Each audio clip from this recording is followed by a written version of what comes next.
The Iranians want President Trump dead.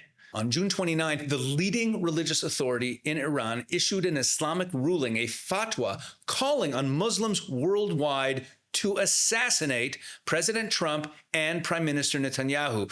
Let's get right into it, and we'll understand why it's so important and why this is a real threat that we need to take seriously. So on June 29th, the Grand Ayatollah Makaram Shirazi, the leading religious cleric in Iran, issued this ruling calling upon Muslims worldwide to kill Western leaders, specifically President Trump and Prime Minister Netanyahu. It also states that it's forbidden for any Muslim to cooperate with America and Israel or to support them, but any Muslim who is harmed or dies in an attempt to assassinate President Trump will receive a reward from Allah. And any Muslim who helps them, who helps President Trump, who helps Prime Minister Netanyahu, who helps America or Israel, is to die by execution or crucifixion, or have their right hand and left foot amputated. Now, I've said in many of my previous videos that we have to understand that the war that Israel is in against the various enemies that it has in the Middle East, the Iranians, Hamas,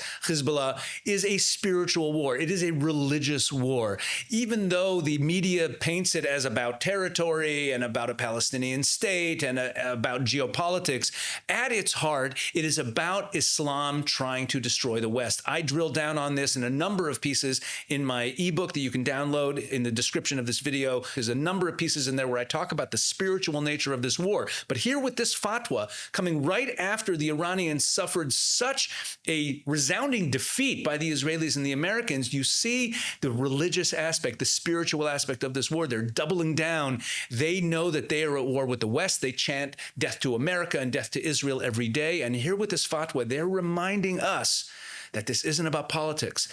This is a spiritual war. Now, just in case you think that this isn't really meant to be taken seriously, that it's not a real threat, let's recall that in November of this past year, Manhattan federal prosecutors found that the Iranian government had actually ordered an operative, someone working for them, Farhad Shakeri, to assassinate President Trump before the 2024 election.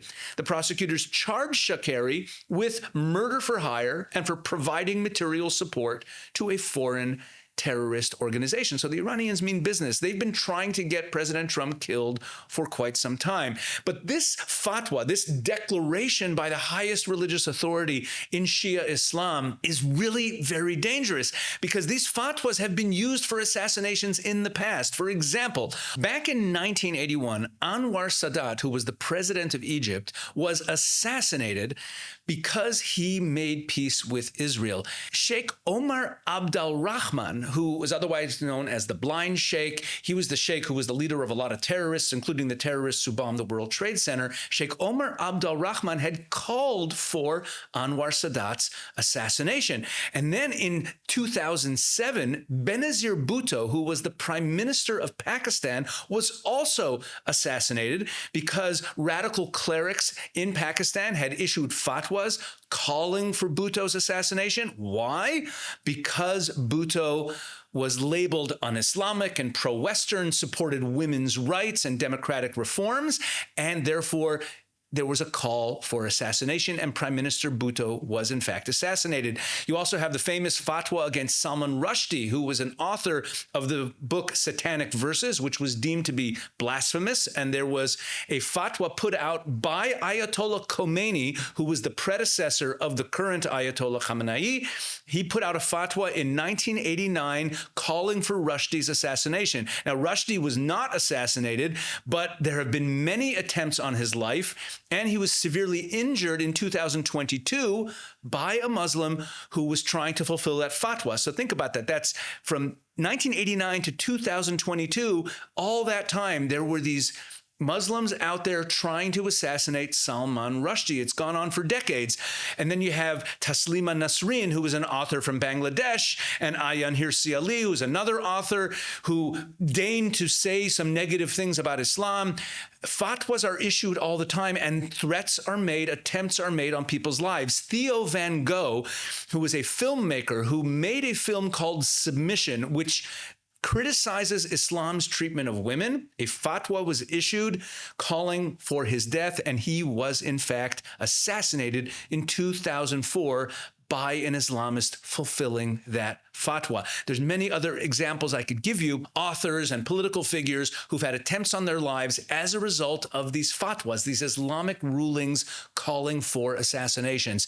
So this fatwa against President Trump and Prime Minister Netanyahu, we could look at it and kind of laugh like, yeah, some Muslim cleric in the, over there in Iran is calling for President Trump's death. But let's remember, there are 160 million Shia Islamists who follow this sect, the sect called Twelver Shia Islam. That's the sect of the Iranian regime. They're all over the world, many of them in America, including Zoran Mamdani, who's currently running for mayor of New York. He's part of this Shia sect. But many of these Shiites will take this fatwa seriously. They'll take it as an obligation to attempt to kill President Trump, an attempt to kill Prime Minister Netanyahu. What this really shows us is that rather than being deterred by the attacks by the Americans and by the Israelis, the Iranians are doubling down on their rhetoric and on their attempts to undermine America and undermine the West. This does not bode well for any kind of peace deal going forward.